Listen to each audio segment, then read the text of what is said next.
Hi friends, welcome to student compass NCERT Telugu classes. ఈ ప్లేలిస్ట్లో మనం క్లాస్ 6 నుంచి క్లాస్ 10th వరకు ఎన్సీఆర్టీ హిస్టరీ క్లాసెస్ చెప్పుకుంటాం. ఈరోజు మనం chapter 7 Ashoka the emperor who gave up war అనే చాప్టర్ చెప్పుకుంటున్నాము. ఈ చాప్టర్లో మనం మేజర్గా అశోకుని గురించి, అతని ఎంపైర్ గురించి, మౌర్యన్ ఎంపైర్ గురించి, వీటి గురించి ఇన్ డీటెయిల్ చెప్పుకుంటాము. మీరు గమనిస్తే మనం యూజ్ చేసే మనీ నోట్స్ మీద 10 రూపీస్ నోట్స్, 100 రూపీస్ నోట్, దీని మీద ఇలాంటి సింబల్ మీరు గమనించవచ్చు. ఇదే అశోకుని యొక్క అశోకుని వేయించిన సార్నాథ్ పిల్లర్ మీద వేయించిన సింబల్ అన్నమాట. A very big kingdom and empire. అతిపెద్ద కింగ్డమ్ని ఒక ఎంపైర్ అంటారు. అసలు కింగ్డమ్ అంటే ఏంటి? కింగ్డమ్ అంటే ఒకే ఫ్యామిలీలో పరిపాలించే వాళ్ళు ఒకరి తర్వాత, అంటే ఫాదర్ ఫస్ట్ తండ్రి తర్వాత కొడుకు తర్వాత మనవడు, వీళ్ళే పరిపాలిస్తే అలాంటి ఫ్యామిలీని కింగ్డమ్ అంటారు. అలా వాళ్ళు స్పాన్ ఎంతైతే ఉంటుందో, ఇప్పుడు సపోజ్ ఒక 200 years 300 years కనుక పరిపాలిస్తే దాన్నే ఒక ఎంపైర్ అంటారు. ఎందుకంటే అది ఒక పెద్ద కింగ్డమ్ కాబట్టి. మనం యూజ్ చేసే నోట్స్ మీద ఉండే దీన్ని లైన్ క్యాపిటల్ అంటారు. ఇటువంటి సింబల్ మీరు గమనించే ఉంటారు. ఈ లైన్స్ క్యాపిటల్ అన్నది సార్నాథ్ స్టోన్ పిల్లర్ మీద వేయించారు. సారనాథ్ గురించి మీరు లాస్ట్ చాప్టర్లో, మనం 6th చాప్టర్లో చెప్పుకున్నాము. బుద్ధుడి యొక్క ఫస్ట్ సర్మన్ అన్నది సారనాథ్లో ఇచ్చారు. అక్కడ స్టోన్ పిల్లర్ ఏంటి అన్నది దాని ఇమేజ్ కూడా చూసాం. ఆ స్టోన్ పిల్లర్ మీద ఈ లైన్స్ క్యాపిటల్ని వేయించాడు అశోకుడు. వీటితో పాటు చాలా ఇన్స్క్రిప్షన్స్ అంటే అతని ఇన్స్ట్రక్షన్స్, అంటే ఒక రాజు యొక్క ఇన్స్ట్రక్షన్స్ని ఒక స్టోన్ మీద కానీ రాస్తే, స్టోన్ కానీ వాటెవర్ ఎనీ సోర్స్ వుడ్ మీద కానీ ఎక్కడన్నా రాస్తే వాటిని ఇన్స్క్రిప్షన్స్ అంటారు. సో ఇలాంటి అశోకుని ఇన్స్క్రిప్షన్స్ అన్నవి చాలా దొరికినాయి ఆర్కియాలజిస్టులకి. ఆ అశోకుని ఇన్స్క్రిప్షన్స్లో ఆ టైంలో ఉన్న లైఫ్ స్టైల్ గురించి, వీటన్నిటిని గురించి కూడా ఆయన మెన్షన్ చేయడం జరిగింది. అసలు అశోకుని ఎంపైర్ గురించి మనం మాట్లాడుకుంటే, అశోకుని యొక్క గ్రాండ్ ఫాదర్ చంద్రగుప్త మౌర్య, ఆయన దాదాపు 2300 years బ్యాకే ఈ మౌర్య ఎంపైర్ని స్థాపించాడు. ఈ మౌర్య ఎంపైర్ని చాణక్య ఆర్ కౌటిల్య అనే ఒక గురు ఆర్ ఒక గైడెన్స్, ఆయన గైడెన్స్తో ఈ చంద్రగుప్త మౌర్యన్ ఎంపైర్ని స్థాపించాడు. మనం ఈ చాణక్యుని ఐడియాస్ గురించి అర్థశాస్త్ర అనే బుక్లో చూసే ఉంటారు. అర్థశాస్త్ర book was written by Chanakya. What is dynasty అనే దానికి ఇక్కడ ఒక మీనింగ్ ఇచ్చారు. ఒకే ఫ్యామిలీకి సంబంధించిన పరిపాలకులు గనక ఉంటే ఆ ఫ్యామిలీనే డైనాసిటీ అంటారు. సో మనకి మౌర్యన్ డైనాసిటీలో 3 ఇంపార్టెంట్ రూలర్స్ గురించి మనం చూడొచ్చు. చంద్రగుప్త మౌర్య, వాళ్ళ అబ్బాయి బిందుసార ఒక కొడుకు అశోకుడు. సో ఈ ముగ్గురు ఈ మౌర్యన్ డైనాసిటీలో చాలా ఇంపార్టెంట్ పరిపాలకులు, ఇంపార్టెంట్ కింగ్స్. మనకి నార్త్ ఇండియాలో చాలా చోట్ల అశోకుడి పరిపాలన అన్నది జరిగింది. అంటే మౌర్యన్ ఎంపైర్ యొక్క మౌర్యన్ డైనాసిటీ పరిపాలన అన్నది జరిగింది. సో నార్త్ ఇండియాలో చాలా ఇన్స్క్రిప్షన్స్ అశోకుడు వేయించినవి ఇవన్నీ కూడా ఆర్కియాలజిస్టులు ఫైండ్ అవుట్ చేస్తారు. దాంట్లో మేజర్గా పాటలీపుత్ర, టాక్సీల అంటే తక్షశీల అండ్ ఉజ్జయిన్, ఈ ఏరియాస్లో ఈ అశోకుడి రూలింగ్ జరిగింది. అంటే క్యాపిటల్ సిటీస్ అవి అన్నది వీళ్ళు మెన్షన్ చేస్తున్నారు. ఈ టాక్సీల అంటే తక్షశీల అన్నది ఒక గేట్ వేలా ఉందన్నమాట. ఈ టాక్సీల మీరు ఇక్కడ మ్యాప్ని గమనించండి, ఇక్కడ ఉంది టాక్సీల. ఈ టాక్సీల మనకి నార్త్ వెస్ట్ రీజియన్, అంటే ఇటువైపు నుంచి ఎవరైనా ఇటువైపు నుంచి ఇండియాలోకి రావడానికి ఇది ఒక గేట్ వేలా ఉంది. నెక్స్ట్ పాటలీపుత్ర, ఇక్కడ ఇదే క్యాపిటల్ సిటీ, ఇక్కడ నుంచి అశోకుడు పరిపాలించాడు. ఉజ్జయిన్ ఈ ఏరియా అన్నమాట. సో మీరు ఒకసారి ఈ మ్యాప్ని గమనించండి. ఈ రెడ్ డాట్స్ ఉన్నాయన్నీ కూడా అశోకుని ఇన్స్క్రిప్షన్స్ అక్కడ బయలుపడినాయి అన్నది ఇన్ఫర్మేషన్ ఇచ్చారు. ఈ బ్లాక్ డాట్స్ అన్నవి ఇంపార్టెంట్ సిటీస్. ఈ ఇంపార్టెంట్ సిటీస్లో అశోకన్ ఇన్స్క్రిప్షన్స్ ఎక్కువగా బయలుపడినాయి. ఎస్, ఇక్కడ చూడండి, రెడ్ డాట్స్ వచ్చేసి ఇన్స్క్రిప్షన్స్ ఫౌండ్, బ్లాక్ డాట్స్ వచ్చేసి ఇంపార్టెంట్ సిటీస్. ఈ మ్యాప్ చాలా ఇంపార్టెంట్, మీరు ఒకసారి మ్యాప్ని గమనించండి. సో ఈ టోటల్ ఈ అశోకన్ ఎంపైర్, మౌర్యన్ ఎంపైర్లో డిఫరెంట్ ప్లేసెస్ ఉన్నాయి, డిఫరెంట్ పీపుల్ వాళ్ళ లైఫ్ స్టైల్స్ డిఫరెంట్గా ఉన్నాయి, వాళ్ళు మాట్లాడే భాషా విధానం డిఫరెంట్గా ఉంది. సో అలా డిఫరెంట్ సొసైటీ అన్నది బిల్డ్ అయి ఉన్నది. కింగ్డమ్స్కి ఎంపైర్స్కి ఉన్న డిఫరెన్స్ ఏంటి అన్నది ఇక్కడ ఇచ్చారు. జనరల్గా కింగ్డమ్స్ అంటే ఒక చిన్న చిన్న ప్రాంతాలనే అనుకోవచ్చు. మేబీ ఒక ఏరియాకి ఒక స్టేట్, ఇప్పుడు మనకి ఒక స్టేట్ గురించి చెప్పుకుంటే ఒక స్టేట్కి మాత్రమే పరిమితి చెంది ఉంటే, ఒక స్టేట్కి మాత్రమే సంబంధించి ఉంటే దాన్ని కింగ్డమ్ అనుకోవచ్చు. ఎంపైర్ అంటే మన ఒక కంట్రీ వైడ్గా రూలింగ్ కనుక జరిగితే దాన్ని ఎంపైర్ అనొచ్చు. సో ఒక ఎంపైర్ని నడపాలి అంటే ఫైనాన్షియల్ సోర్సెస్ ఇంకా చాలా రీసోర్సెస్ అన్నవి కావాలి. సో అంటే ప్రొటెక్షన్ కోసం, సెక్యూరిటీ కోసం, ఆర్మీని మెయింటైన్ చేయడం కోసం, ఇంకా వీళ్ళందరినీ మెయింటైన్ చేయడానికి అఫీషియల్స్ అంటే ఆఫీసర్స్, వీళ్ళందరూ కూడా కావాలి. కింగ్డమ్స్కి అయితే అవన్నీ అక్కర్లేదు.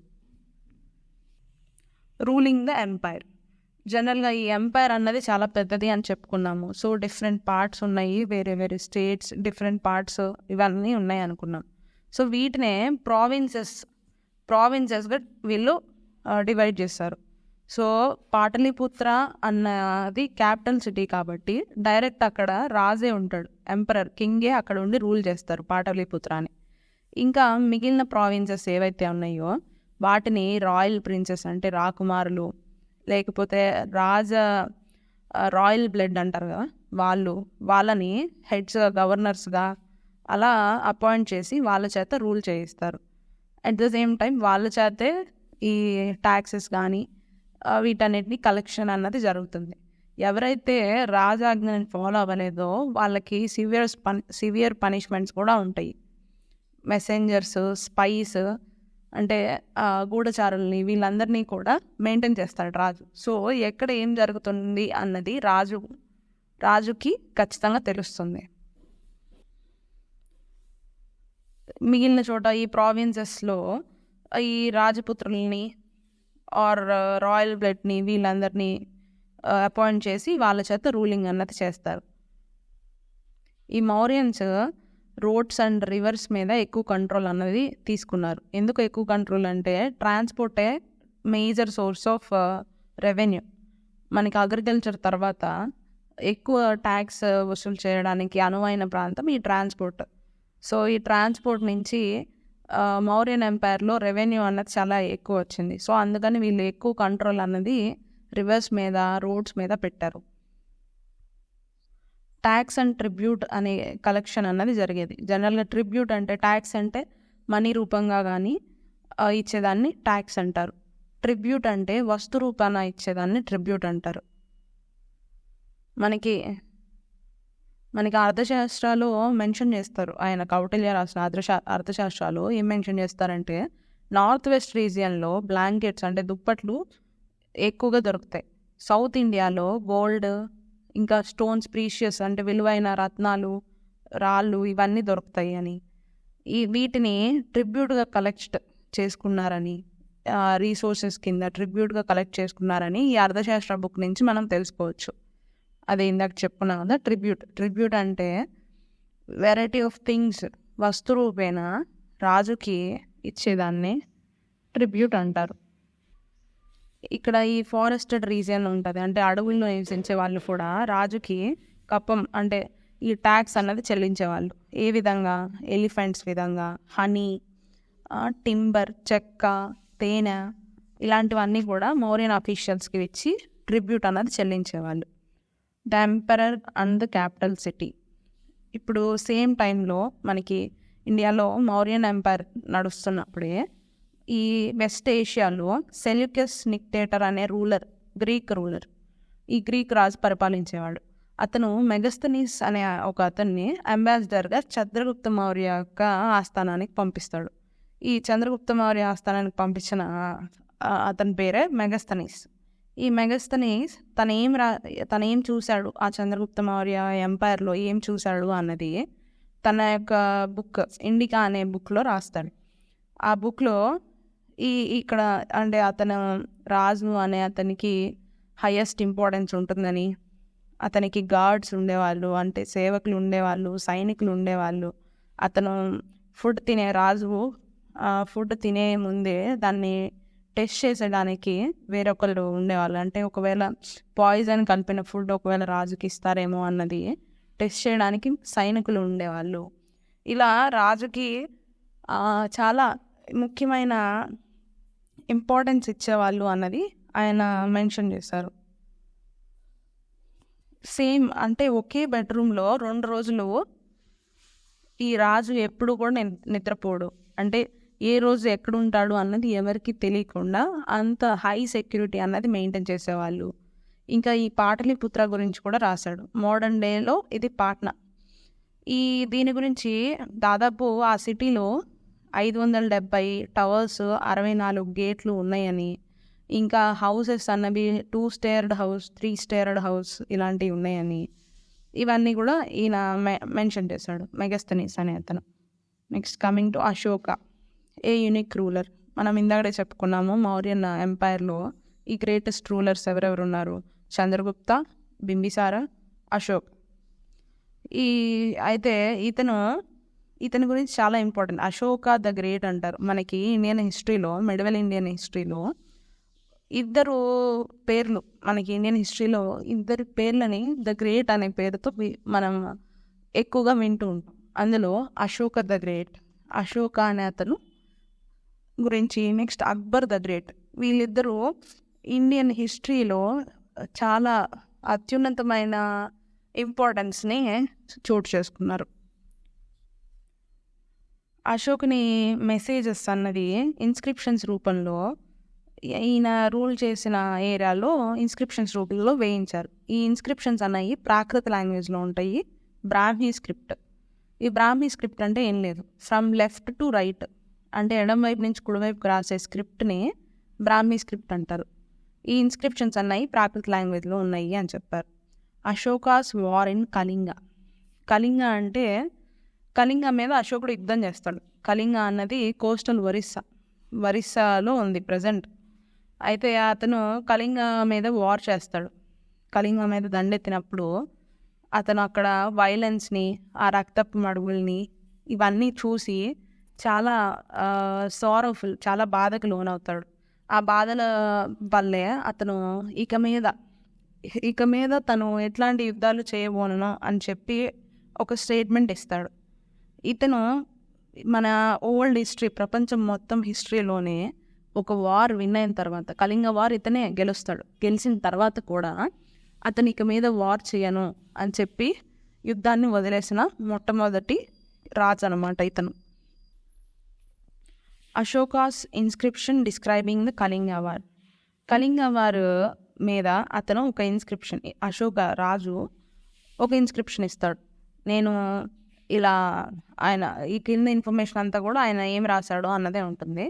ఏం చెప్తాడంటే ఇందులో ఓవరాల్గా ఒక 8 years అయిన తర్వాత, అతను రాజు అయ్యాక 8 ఏళ్ళ తర్వాత కళింగ మీద యుద్ధం చేశాడు. అందులో గెలిచాను నేను. ఇందులో 1,00,000 పైనే మనకి క్యాప్చర్ అయ్యారు, అంటే బానిసలుగా వాళ్ళు క్యాప్చర్ అయ్యారు. 1,00,000 మందికి పైగా చనిపోయారు. ఇదంతా కూడా నాకు చాలా బాధను కలిగించింది. ఎందుకంటే 1,00,000 మంది చనిపోయారు. బ్రాహ్మిన్స్, సాధువులు, ఋషులు అందరూ చనిపోయారు. చాలా అంటే ఒకరికొకళ్ళు ప్రేమ, ఒకరికొకరికి ఉన్న రిలేషన్స్, ఫ్రెండ్స్ వీళ్ళందరూ కూడా చాలామంది వాళ్ళు ప్రేమించిన వాళ్ళని కోల్పోయారు ఈ వార్ వల్ల. సో అందువల్ల నేను బాధగా ఉంది. సో ఇప్పటి నుంచి నేను ఎట్లాంటి యుద్ధాలు చేయబోను అని చెప్పి ఇతను ఈ ఇన్స్క్రిప్షన్స్లో చెప్తాడు. అండ్ ఆ దమ్మ అంటే ప్రాకృత్ వర్డ్ దమ్మ. సంస్కృతంలో ధర్మ అంటారు దాన్ని. సో ఇక నుంచి నేను ధర్మం ద్వారానే పరిపాలిస్తాను, ప్రజలను ప్రేమ ద్వారా, ధర్మం ద్వారానే గెలవగలం. ఫోర్స్ ద్వారా గెలవలేము. ఇదే మెసేజ్ నా రాబోయే తరాలకు కూడా నేను ఇస్తున్నాను అని చెప్పి అతను ఇన్స్క్రిప్షన్లో మెన్షన్ చేస్తాడు. What was Ashoka's dhamma? అశోకుడి యొక్క దమ్మ ఏంటి అసలు అంటే అశోకుని యొక్క ధర్మం ఏంటి, ఆయన నమ్మిన ధర్మం ఏంటి, ఈ ధర్మంలో ఎట్లాంటి పూజలు, వర్షిప్స్, గాడ్ అంటే దేవుళ్ళని పూజించడాలు, లేకపోతే సాక్రిఫైస్, బలిదానాలు ఇవ్వడాలు ఇలాంటివి ఏమి ఉండవు. అతను జస్ట్ ఏంటంటే ఒక తండ్రి ఎలా అయితే తన పిల్లలకి ఎలా బతకాలి ఏంటి అన్న ఇన్ఫర్మేషన్ ఎలా అయితే చెప్తాడో, సేమ్ అలానే ఒక రాజుగా నేను పరిపాలించే ఈ సామ్రాజ్యంలో వీళ్ళందరినీ కూడా నా పిల్లల అనుకుని నేను వాళ్ళకి జీవితంని ఎలా నివసించాలి అన్నది ధర్మ బోధన ద్వారా చెప్తాను అన్నది అతను నమ్మిన ధర్మ. ఈ కాన్సెప్ట్ అంతా కూడా అతను బుద్ధుడి నుంచి ఇన్స్పైర్ అయ్యి తన యొక్క టీచింగ్స్ అన్నవి చెప్పాడు. మనం లాస్ట్ చాప్టర్లో చెప్పుకున్నాం బుద్ధుడి గురించి ఇదంతా. నెక్స్ట్ వచ్చేసి ఈ జనరల్గా తన ఎంపైర్లో తను చాలా చూశాడు, ప్రజల్లో సమస్యలు చూశాడు. అంటే రిలీజన్స్, మత గొడవలు, ఫ్యామిలీస్లో గొడవలు, ఇవన్నీ చూసి ఒక రాజుగా ఇది నా బాధ్యత, ఇవన్నీ సాల్వ్ చేయడం, వీటన్నిటికీ పరిష్కరించడం అన్నది నా బాధ్యత అని చెప్పి అతను ధమ్మ మహామాత్రలను నియమించాడు. వీళ్ళు ఏంటంటే ఒక ఆఫీసర్స్ అన్నమాట. వీళ్ళు ధమ్మ మహామాత్ర. వీళ్ళు ఏం చేస్తారు, ఒక ప్లేస్ నుంచి ఇంకో ప్లేస్కి వెళ్ళి ధర్మ బోధనలు అన్నది చేస్తారు. అలాగే పిల్లర్స్ మీద ఇన్స్క్రిప్షన్స్ అన్నవి వేయించి ఆ ఊర్లో వాళ్ళకి అందరికీ కూడా అవి చదివించి చాటింపి చెప్పించేవాడు. ధర్మం ఏంటి అన్నది చెప్పించేవాడు. అశోకుని మెసేజెస్ ఎక్కడి వరకు వెళ్ళినాయి అంటే Syria, Egypt, Greece, Indian subcontinent దాటి చాలా బయట కంట్రీస్కి కూడా అతని బోధనలు అనేవి వెళ్ళాయి. అశోకుడు ఈ రోడ్ పక్కన రెస్ట్ హౌసెస్ని, ఇంకా మెడికల్ ట్రీట్మెంట్ కోసం అన్ని రకాల సౌకర్యాలని అన్నిటినీ కూడా కట్టించాడు. మీరు ఇక్కడ ఈ ఇమేజ్ చూడండి. ఈ ఇమేజ్ అశోకుని టైంలో శిల్పకళ ఎలా ఉండేది అన్నది ఆ శిల్పకళ ఎలా ఉండేది అన్నది ఒక క్లియర్ ఇమేజ్ అన్నమాట. ఇది బీహార్లోని రామపూర్వ అనే ప్రాంతంలో దొరికింది. రాష్ట్రపతి భవన్లో ఉంది ప్రజెంట్. అంటే వాళ్ళ యొక్క స్కిల్ ఎలా ఉంది, అప్పట్లో ఉన్న శిల్పకారుల యొక్క కళ స్కిల్ ఎలా ఉంది అన్నది అందరి చూసి అర్థం చేసుకోవచ్చు. Ashoka's message to his subjects. అశోకుడు తన యొక్క ప్రజలకి, తను పరిపాలించే ప్రజలకి ఏం మెసేజ్ ఇచ్చాడు అంటే ప్రజల మధ్య కైండ్నెస్, ఒకరికొకరు రెస్పెక్ట్ చేసుకోవడం, ఎవరినైనా లేని వాళ్ళకి దానాలు చేయడం, ఇది అన్నది యూజ్ఫుల్. అంతేగాని మనం అర్థం లేని రిచువల్స్, అర్థం లేని సాక్రిఫైసెస్ చేసి వీటి వల్ల ఉపయోగం లేదు. సో మనం మత కలహాలు, మత గొడవలు అన్నవి ఉండకూడదు. మన religion, respect the other religions, and మనం అదర్స్ యొక్క రిలీజియన్ని రెస్పెక్ట్ చేస్తే అది మన రిలీజియన్ యొక్క గొప్పతనం అవుతుంది. సో మత కలహాలు ఉండకూడదు. ఇలా అతను ఏదైతే మంచి విషయాలు ఉన్నాయో అవన్నీ తన యొక్క సబ్జెక్ట్స్కి చెప్పాడు. మనం Jawaharlal Nehru first prime minister, ఆయన కూడా అశోకుని యొక్క ఇన్స్ట్రక్షన్స్ని మనం ఇప్పటికీ అర్థం చేసుకోవాలి, ఇంకా చాలా నేర్చుకోవాల్సి ఉంది అని చెప్పి కూడా ఒకసారి దాని గురించి మాట్లాడడం జరిగింది. కింద ఉన్న ఇమేజెస్ చూడండి. ఇది బ్రాహ్మీ స్క్రిప్ట్. ఇందాక మనం చెప్పుకున్నాం కదా, లెఫ్ట్ నుంచి రైట్ సైడ్కి రాసే విధానాన్ని బ్రాహ్మీ స్క్రిప్ట్ అంటారు. దేవనాగరి, బెంగాలీ, మలయాళం, తమిళ్ ఈ లాంగ్వేజెస్లో కూడా వీళ్ళు బ్రాహ్మీ స్క్రిప్ట్ని ఎలా రాశారు అన్నది ఇమేజెస్లో చూపించారు. నెక్స్ట్ ఎల్స్వేర్, ఇండియన్ సబ్ కాంటినెంట్లో ఇలా జరిగింది. ఇంకా మిగిలిన చోట ఎక్కడ ఎలా ఉంది అన్నది ఈ కాన్సెప్ట్. 2400 years ago చైనాలో the great wall of China అంటారు దీన్ని. దాదాపు ఒక 6400 కిలోమీటర్లు పొడవైన ఈ గోడని నిర్మించారు చైనాలో చైనాలో రాజులు. ఇది ఈ గోడ 100 నుంచి 200 మీటర్ల ఎత్తు కూడా ఉంటుంది. ఈ గోడ ఎందుకంటే మనకి ఇబ్బందులు రాకుండా ప్రొటెక్షన్ కోసం, వాళ్ళ రాజ్య ప్రొటెక్షన్ కోసం ఇది కట్టించారు చైనీస్ రూలర్స్. సో ఇక్కడితో ఈ చాప్టర్ కంప్లీట్ అయింది. ఒకసారి హైలైటెడ్ పార్ట్ అంతా ఒకసారి చదవండి.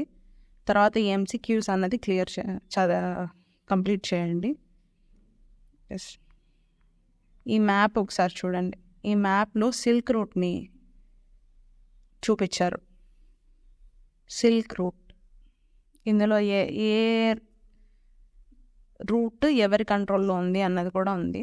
సిల్క్ రూట్ అని ఎందుకంటారంటే చైనాలో ఉన్న సిల్క్ని, చైనా అప్పట్లో సిల్క్ ప్రొడ్యూసర్ అనమాట, ఆ సిల్క్ని ఈస్టర్న్ కంట్రీస్కి, అన్ని కంట్రీస్కి ఎక్స్పోర్ట్ చేసేవాళ్ళు వాళ్ళు. Trading, China trading. సో అలా అది ట్రేడ్ రూట్ అయింది. దాన్నే సిల్క్ రూట్ అంటారు. ఇక్కడ మన ఇండియాలో ఈ ఏరియా ఉంది పొడుగా.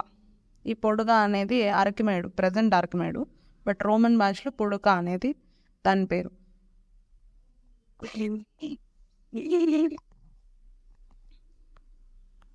Looking ahead. సో ఇక్కడ మనకి మౌరియన్స్ తర్వాత ఇండో గ్రీక్స్ వస్తారు. ఇండో గ్రీక్స్ తర్వాత షాకాస్ వస్తారు. షాకాస్ని గుప్తా కింగ్స్ అన్నది డిఫీట్ చేస్తారు. తర్వాత కుషన్స్ వస్తారు. ఇలా మొత్తం రూలర్స్ ఎవరైతే రూల్ చేశారో వాళ్ళ కాయిన్స్ గురించి, వాళ్ళ ఇన్ఫర్మేషన్ బ్రీఫ్గా ఇచ్చారు ఇక్కడ. ఒకసారి దీన్ని కూడా కన్సిడర్ చేయండి. సో ఈ చాప్టర్ ఇన్ఫర్మేషన్ మీకు క్లియర్గా అర్థమైందని అనుకుంటున్నాను. సో మీకు నచ్చితే please like, share and subscribe to student compass. Thank you so much. That's all my side.